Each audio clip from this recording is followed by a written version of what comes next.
Nous, on a effectué notre stage en Angleterre à Interline. C'est une petite entreprise locale en Royaume-Uni. Familial, ouais.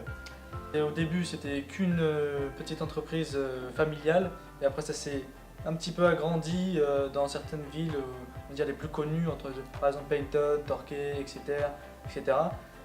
Et le but de cette entreprise, en fait, c'était comme un roi Merlin version plus petit.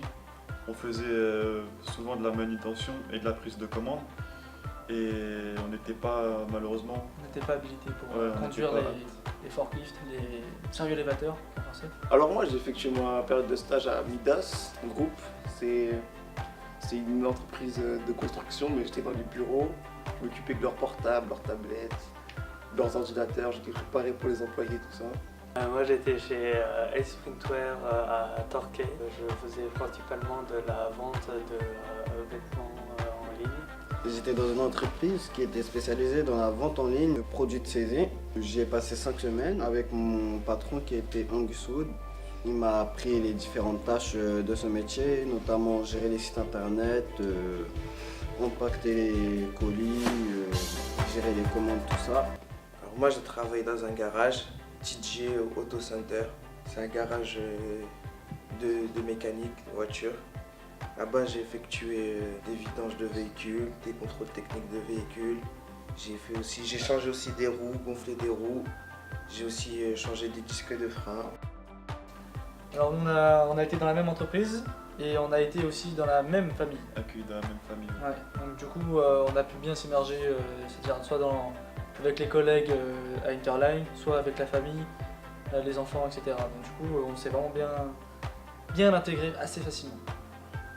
La famille dans laquelle j'étais avec Josie, ils étaient super sympas, on discutait de tout, de ce qu'on aimait, de ce qu'on n'aimait pas. En Angleterre, on mange plus light. Et franchement ça donnait la patate quoi.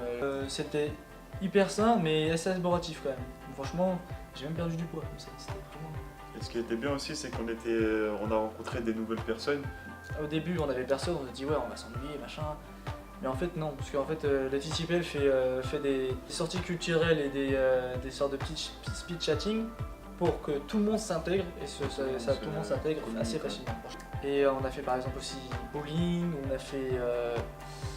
a fait des sorties au pub, on a fait des speed chatting, on a fait pas mal de trucs, mais en général le plus souvent ce qu'on faisait c'était se rejoindre dans un pub. À la fin de mes 5 semaines, j'ai encore contact avec des personnes que j'ai rencontrées là-bas et franchement c'est nickel, j'ai même envie de les revoir en plus et franchement c'est vraiment pas mal. Donc on a eu la chance d'effectuer notre stage à Chypre. On a pris l'avion jusqu'à Larnaca et ensuite on a été amené en taxi jusqu'à notre appartement. On a été accueillis par le gardien qui nous a fait visiter l'appartement. On a travaillé en tant qu'électricien sur un chantier, on a tiré des câbles, on a posé des interrupteurs, tout ce qui est éclairage. Moi aussi j'étais à Chypre pendant 5 semaines, j'ai fait un stage dans une autre entreprise qui est Computerland. C'est une entreprise de vente et d'assemblage de PC. Là-bas j'ai fait essentiellement de l'assemblage de PC. Donc j'ai travaillé à Chypre dans l'université de Limassol où j'ai été super bien accueilli, les gens étaient très gentils. J'ai travaillé en audiovisuel, j'ai travaillé un peu sur un robot et sur quelques caméras. Donc on avait 3 fois par semaine, on avait 1 heure de cours de grec. On a appris plein de phrases et de mots grecs comme Kalimera qui veut dire bonjour. Posséliné, comment tu t'appelles? Dans l'appartement on vivait à 4, on était un peu en autonomie. On avait de l'argent pour faire les courses et pour les sorties. Chacun se préparait à manger quand il voulait, mais le soir il fallait que quelqu'un s'y mette. Ouais. Okay. En général, on le laissait pas à l'abandon quoi. Quand on voyait qu'il faisait un truc, on essayait de l'aider un minimum. Enfin après, lui des fois il était crevé, donc c'est moi qui m'occupais de la cuisine. On a été invité par Monsieur Costas, il nous a invités chez lui pour pouvoir nous faire déguster un plat typiquement chypriote. Donc en fait, on avait des sorties tous les samedis avec Costas, notre professeur référent, pour nous ouvrir sur l'histoire de Chypre. Alors on a visité des sites archéologiques, la maison des Stélios, on avait vu un super amphithéâtre, 2 amphithéâtres. On est monté dans les hauteurs dans une super ville hyper sympa.